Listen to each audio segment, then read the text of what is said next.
mewakili Sekretaris Negara, Bapak Menteri Keuangan, Bapak Menteri Tenaga Kerja, dan Ibu Menpan RB melalui video conference di Jakarta. Pada malam hari ini, kami akan menyampaikan beberapa kebijakan yang sudah diputuskan oleh pemerintah pada tanggal 31 Maret 2026 mengenai transformasi budaya terkait kerja nasional dan kebijakan energi.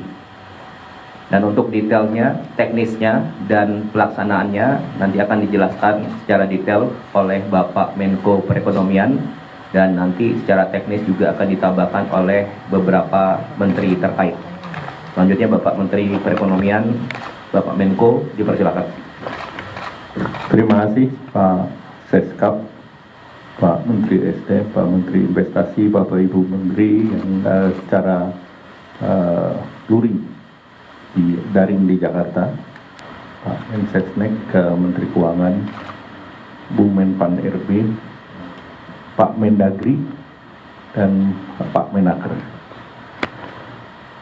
Pada kesempatan yang sangat baik, kami akan menyampaikan tindak lanjut dari arahan Bapak Presiden, khususnya dalam mitigasi dan antisipasi perkembangan dan dinamika global, dan memanfaatkan momentum ini untuk melakukan transformasi dan perubahan. Program kebijakan ini disebut dengan 8 butir transformasi budaya kerja nasional, dan nanti ditambah dengan kebijakan energi. Yang pertama, di tengah dinamika global yang menguji rantai pasok dunia, Indonesia menunjukkan dirinya sebagai bangsa yang adaptif, resiliensi, dan tangguh.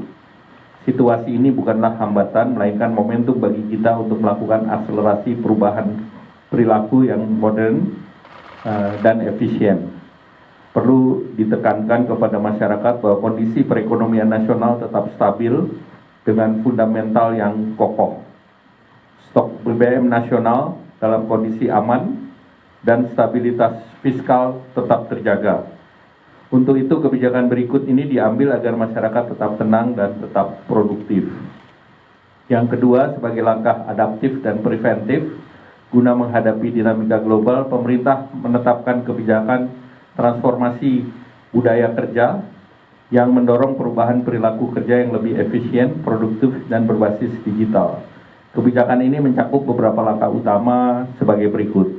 Yang A, penerapan work from home bagi ASN, aparat sipil negara, di instansi pusat dan daerah yang dilakukan sebanyak 1 hari kerja dalam seminggu, yaitu setiap hari Jumat, yang diatur melalui surat edaran dari Menpan RB dan SE Mendagri, termasuk di dalam skema work from home yang diatur sebagai berikut: mendorong transformasi tata kelola pemerintahan berbasis digital.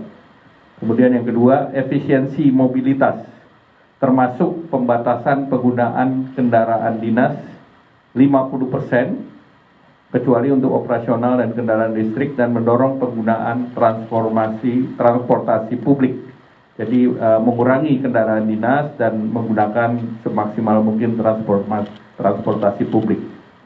Kemudian efisiensi perjalanan dinas di dalam negeri hingga 50% dan luar negeri hingga 70%. Nah, khusus untuk daerah, ini ada himbauan untuk penambahan jumlah hari, durasi waktu, dan cakupan daripada ruas jalan dalam Car Free Day sesuai dengan karakter masing-masing daerah, dan ini akan diatur oleh SE dari Menteri Dalam Negeri.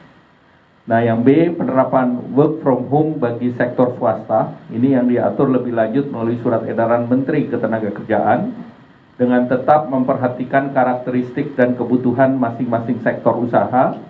Pengaturan melalui surat edaran Menteri Tenaga Kerja juga mencakup gerakan efisiensi penggunaan energi di tempat kerja.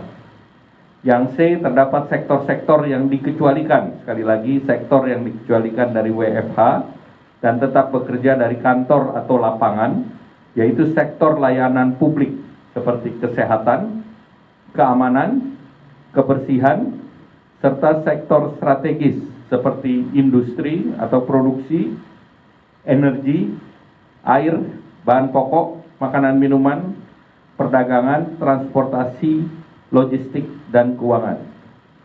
Kemudian D,